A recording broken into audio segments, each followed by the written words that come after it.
ফাঁকা হয়ে গিয়েছিল, এখান থেকে আমার নবী কেমনে আসলেন এটা নিয়ে ভারতের বীরভূমে সেখানে আমার একটা মাহফিলে এখানে চ্যালেঞ্জ করা হয়েছিল। আমি বাংলাদেশে আইসা নূর নবী কিতাবে আল্লামা এম এ জলিল শাহ রাহমাতুল্লাহি আলাইহি তিনার কিতাবের মধ্যে আপনারা এটা পাবেন, প্রয়োজনে আমাকে ফোন দিয়ে আমি দেখাই দিয়ে যাব।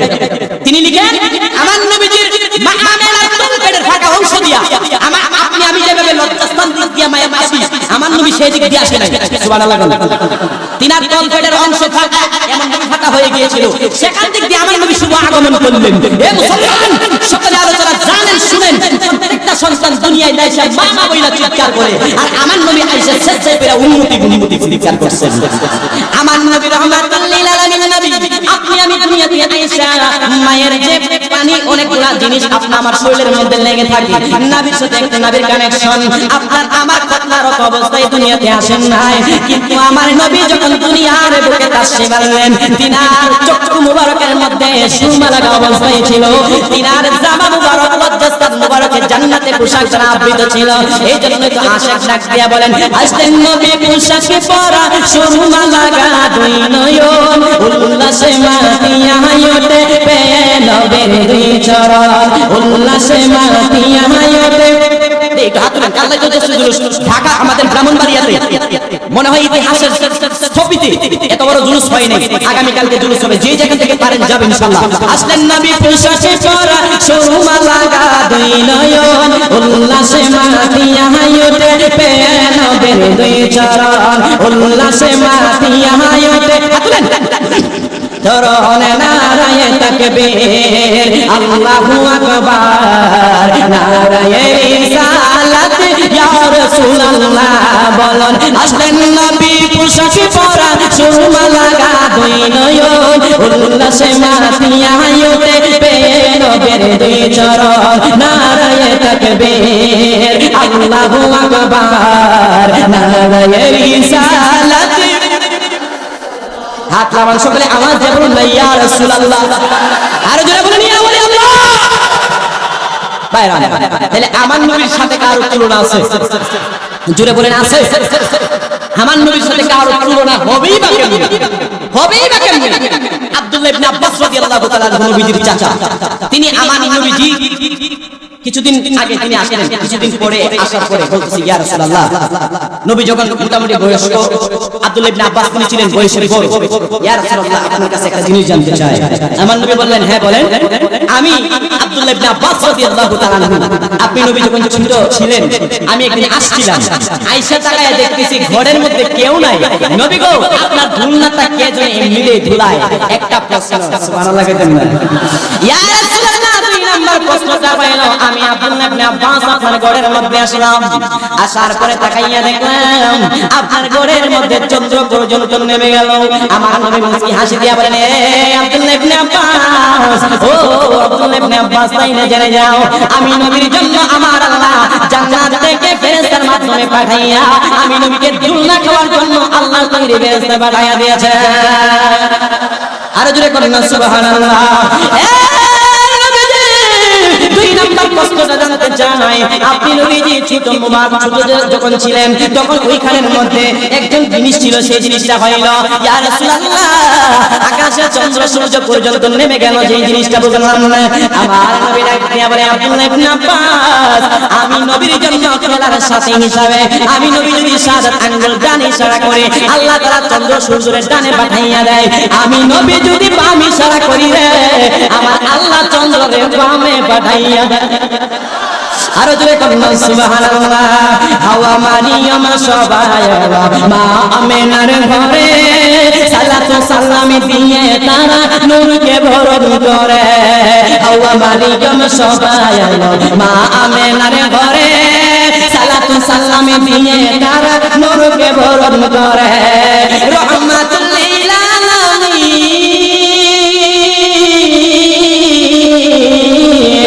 রহমাতুল লিল আলামিন কুল কায়নাত পেলো পেলো পেলো সুন্দর বাগান দেখিতে মদিনাতে চলো, সুন্দর বাগান দেখিতে মদিনাতে চলো। চাঁদের চেয়েও সুন্দরতে, তারার চেয়েও সুন্দরতে, জানা থাকিলে বলো বলো বলো, সুন্দর বাগান দেখিতে মদিনাতে চলো। হযরত আয়েশা সিদ্দিকা ডাক দেয়া বলে, तमाम জগতের মানুষ হযরত ইউসুফ আলাইহিস সালামের সৌন্দর্য দেখা তার বান্ধবী জুলাইখার হাত কেটে ফেলল, লেবু কাটতে দেইয়া, আঙ্গুর কেটে ফেলল, লেবু কাটতে দেইয়া, কবজি কেটে ফেলল নবীজির, মানে লেবু কাটতে দেইয়া। তোমরা যদি আমার নবীরে দেখে তা কলিজা পর্যন্ত কাইটা ফেলতা, লেকিন কিয়ার পর্যন্ত বাইদা না। আর জোরে কন্যা সুবহানাল্লাহ। তাহলে আমার নবীজির সম্মান কম না বেশি? আর জোরে বলেন কম না বেশি? বাংলাদেশে আসাদ নূর নামে একটা কাফের বেঈমান আছে, যে আসাদ নূর আমার নবীজির শানে, আমার মা বোন নবীজির স্ত্রীগণ মা ফাতিমার সাথে পর্যন্ত বেয়াদবি করেছে, আয়েশা সিদ্দিকা রাদিয়াল্লাহু তাআলা আনহার সাথে বেয়াদবি করেছে। এই আসাদ নূর বাগারকে বাংলাদেশে আমরা একটাই দাবি জানাই, নবীর শানে যদি বেয়াদবি করো, ওয়ালির শানে যদি বেয়াদবি করো, কোরআনের শানে বেয়াদবি করো, আযান নিয়ে বেয়াদবি করো, মসজিদ নিয়ে বেয়াদবি করো, নবীর শান নিয়ে বেয়াদবি করো, আমি আমার পাওয়ারে ছাড়তে পারবো, নবীর সম্মান কমতে দিব না, এটা আমাদের অঙ্গীকার। জোরে বলেন ঠিক কি না? আসাদ নূরের মতো কেউ যদি নবীর শানে বেয়াদবি করে, আমরা তার উচিত জবাব দিতে রাজি আছি কিনা নাই? আর জোরে বলেন আছে কিনা নাই? নারে তাকবীর, নারে রিসালাত, আহলে সুন্নাত ওয়াল জামাআহ, মাঝে হাতা দরবার শরীফ, সকলে আওয়াজ দিয়ে বলেন আলহামদুলিল্লাহ। ভাইরা আমার, বিশেষ করে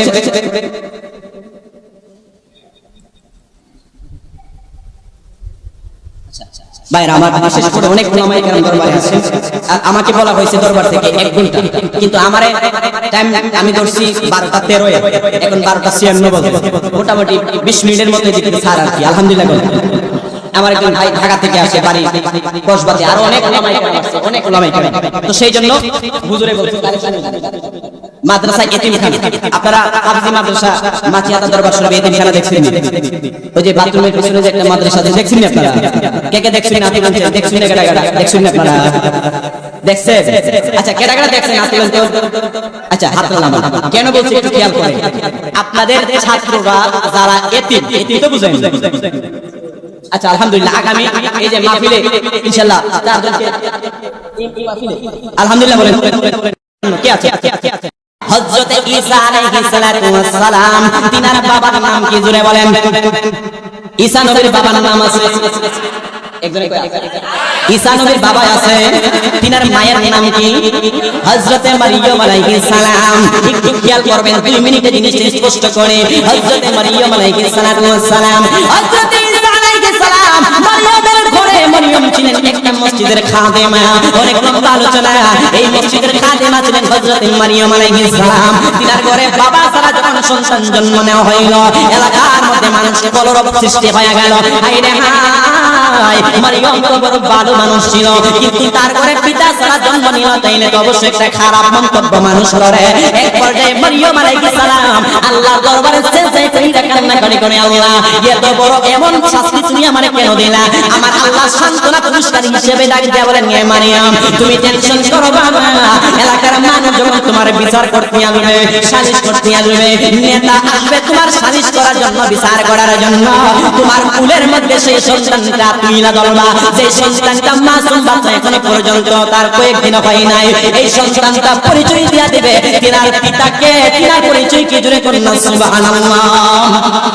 মারইয়্যম আলাইহিস সালাম যেই মাত্র তিনার এলাকার মধ্যে মানুষ সালিশ করবেন, বিচার করবেন, আমাদের সমাজের সরকারের তো আদায়রা ফেসালের জন্য বেশি অভাব, কথা বলেন ঠিক কি না?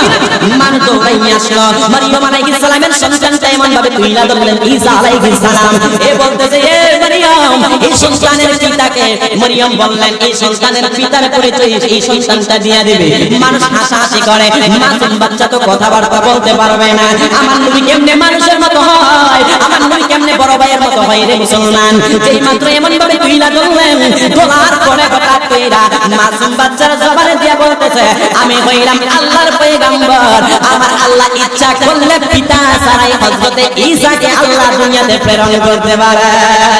হযরতে আদম আলাইহিস সালাম আমার আল্লাহ দেখতে বলেন, ওয়া ইয ক্বালা রাব্বুকা লিল মালাইকাতি ইন্নী জাইলুন ফিল আরদি খলিফা।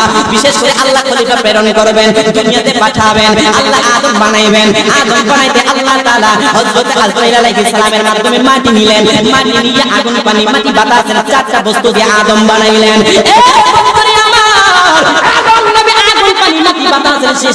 কিন্তু আমি আপনার কাছ থেকে জানতে চাই, আল্লাহ তাআলা যখন আদম জান্নাতের মধ্যে বানাইলেন, আদম বানানোর পরে একটু বেশি বেশি দেখা যায়, একটু কেমন কেমন দেখা যায়। আমার আল্লাহ ডাক দিয়া বলে, ফেরেশতারা রে, আদম বানাইলাম দেখা যায় কি কেমন কেমন। আল্লাহ তাআলা রহমাতুল লিল আলামিন নবীজির শান বোঝানোর জন্য বলছে, আল্লাহ তাআলা আদম নবীজির বাম পাজরের পাকা হাড় দিয়া মা হাওয়া আলাইহিস সালামকে বানাইলেন। এখন আপনারা আমার সাথে জবাব দিবেন, আগুন পানি মাটি বাতাসের সৃষ্টি কইল আদম আলাইহিস সালাম, মা হাওয়া আলাইহিস সালাম কি আগুন পানি মাটি বাতাসের সৃষ্টি? এই আমেনা নামক বেটা ডাক দিয়া বলে, আমার দাসী, আমার বাবারে একটু বলো না বাংলা ঘর থেকে আমার কাছে আসছে। যেই মাত্র বাংলা ঘর থেকে বাবারে ডাকলেন, ডাক দিয়া বলে, বাবা জীবনে যত কিছুই চাইলাম সব কিছু আপনি আমারে পূরণ করলেন, আজকে এমন একটা জিনিস চাইবো গো বাবা, যদি সেটা আমার না দেন আপনার কদম ছাড়তাম না। আব্দুল ওয়াহাব বলে, মারে পাগলামি করবা নাকি, এমন জিনিস চাইবা তুমি আমারে একটু বুঝাইয়া বলো। ডাক দিয়া বলতেছে, মাটি হাতার যুবক ভাইরা বন্ধুরা, বাবার নবী কোনদিন বড় ভাইয়ের মতো হইতে পারে না। আমার নবীজির মা খাজা আমিনা ডাক দিয়া বলতেছে, বাবা গো আপনার কাছে যে জিনিসটা চাইবো আপনি একটু বলেন তো, আমাদের ঘরের মধ্যে যিনি আসলেন এই খাজা আব্দুল্লাহ তিনি কি বিয়ে করলেন? মা গো এটা তো আমি জানি না, তার খবর তো আমি ব্যবসায়িক সম্পর্কে জানি। ছেলেটা বড় ভালো, চমৎকার চেহারা, বলে চরিত্র বড় সুন্দর, কিন্তু বিয়ে করছে কিনা সেটা তো আমি জানি না। হঠাৎ কইরা আমিনা বলতেছে, বাবা আপনি কি তাওরাত কিতাবের মধ্যে খুইলা দেখেন, আখিরি পয়গম্বরের মা যিনি হবেন তিনার নাম হবে আমিনা, আপনি আপনার মেয়ে আমিনারে তার সাথে বিয়া দিয়া দেন। বাবা ডাক দিয়া বলে, মারে সাবধান, সে আমার ব্যবসা বাণিজ্যের পার্টনার, কিন্তু তার সাথে তোমার মেয়ের বিয়ে দিয়ে দিব, এটা তো বড় দামি কথা। হঠাৎ কইরা আমিনা বলে, বাবা আপনি তাওরাত কিতাবটা খুইলা দেখেন, আখিরি পয়গম্বরের মা যিনি হবেন তিনার নাম কইব আমিনা। ওই আখিরি পয়গম্বরের বাবা যিনি হবেন তার নাম হবে খাজা আব্দুল্লাহ, তার দাদার নাম হবে আব্দুল মুত্তালিব, নানার নাম হবে আব্দুল ওয়াহাব। আমার বংশের সাথে মিলে যায়। বাবার দয়া কইরা আপনি তার সাথে আমার বিবাহটা সম্পূর্ণ কইরা দেন। সেই মাত্র এমন আনায়া বিনায়া বাবা মেয়ের কাছে আবদার করে রে বন্ধু, হঠাৎ কইরা মেরে সান্তনা দিয়া বলতেছে, বাবা রে ও আমার মা জননী আমেনা, আমি আগে তার কাছে জিজ্ঞাসা করে ছেলেটা বিয়ে করছে কিনা। হঠাৎ কইরা আমেনা বলতেছে, বাবা আমি এত কিছু জানি না, আখিরি পয়গম্বরের মা হতে চাই, কারণ আপনি তাকাইয়া দেখেন জানালার ফাঁক দিয়া ওই খাজা আব্দুল্লাহর চেহারার মধ্যে নূরে মুহাম্মদের জলমল জলমল করে। বন্ধুরে এই মা আমেনা যে মাত্র নূরে মুহাম্মদ এটা বাবার চোখের মধ্যে লাগায়া দেখাইছে, বাবা চিন্তায় পইরা গেল, এত বড় দামি সম্পদ আমার বাড়িতে আমি খবর রাখি নাই। দৌড়াইয়া এমন ভাবে করজরে অনুরোধে গেলেন, এই খাজা আব্দুল্লাহ তোমার সাথে আমার ব্যবসা বাণিজ্যের সম্পর্ক, তোমার সাথে অন্য সম্পর্ক না। এরপর ব্যক্তিগত একটা প্রশ্ন করে, বাবা রে তোমার কি বিয়ে শাদী হয়েছে? তুমি কি বিয়ে শাদী করলা? আব্দুল্লাহ লজ্জা শুনে বলে, ও আমার ব্যবসায়িক পার্টনার, বাবা আমার ব্যবসার কথা বলে নাই, সেই জন্য সে সুযোগ হয় নাই। তিনি এই কথাটা শুনে আরো খুশি হয়ে গেলেন। ভাবে সুন্দর কইরা একটা চিঠি লিখলেন, আমার নাম ইমম, আমার মেয়ের নাম ইমম, আমার একটা মেয়ে আছে, আপনার ছেলের সাথে বিয়ে দিতে চাই।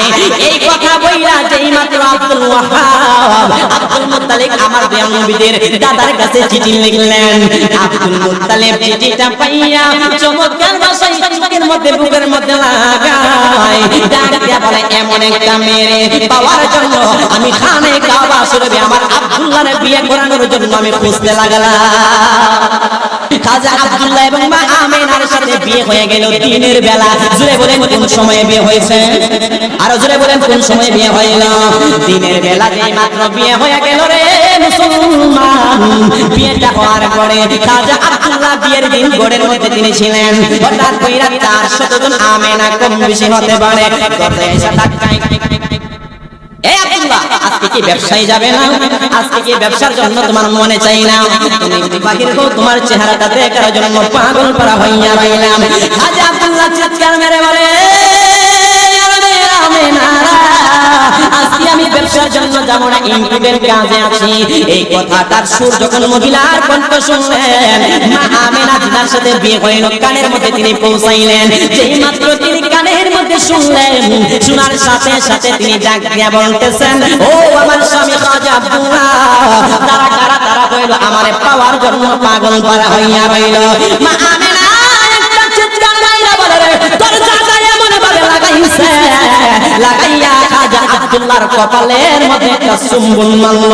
চুম্বনটা দিতে দেরি হইল রে, আমার নূরে মুহাম্মদী মা আমেনার রেহেমের মধ্যে প্রতিস্থাপন হয়ে গেছে। জুড়ে জুড়ে কন্যা সুবহানাল্লাহ। মা আমেনা যেই মাত্র চুম্বনটা মারলেন কপালে, গড়ে একটা ঝলক পয়লা উঠল, একটা বিজলির আকারে উঠল। খাজা আব্দুল্লাহ ডাক দিয়া বলে, আমেনা কিছুক্ষণ আগে আমাদের বিয়ে হইল বলে, হ্যাঁ আকাশের মধ্যে তো বিজলিও চমকাই না, মেঘমালাও নাই, তাইলে এমন ভাবে বিজলির আকার হইল বিষয়টা বুঝলাম না। মা আমেনা ডাক দিয়া বলে, খাজা আব্দুল্লাহ জানেন নি আপনার চাইতে মূল্যবান সম্পদ আমি আমার কাছে নিয়ে নিলাম। ডাক দিয়া বলতেছে, কেন আমার কি রূপ সৌন্দর্য কইমা গেছে? বলে, না না না, আপনার সব সৌন্দর্য কমে নাই। তাইলে দরজা কইলা যে মহিলারা আপনার জন্য পাগল পারা, তাদের কাছে একটু যাইয়া দেখেন আপনার দাম কেমন। খাজা আব্দুল্লাহ যে তিনার কপালের নূরে মুহাম্মদ সেটা তিনি জানেন না। দরজাটা খুলতে দেরি হইল রে বন্ধুরা, আমেনা নামক 400 জন মহিলারা চোখের পানি ছেড়ে ডাকতে বলে, এ খাজা আব্দুল্লাহ,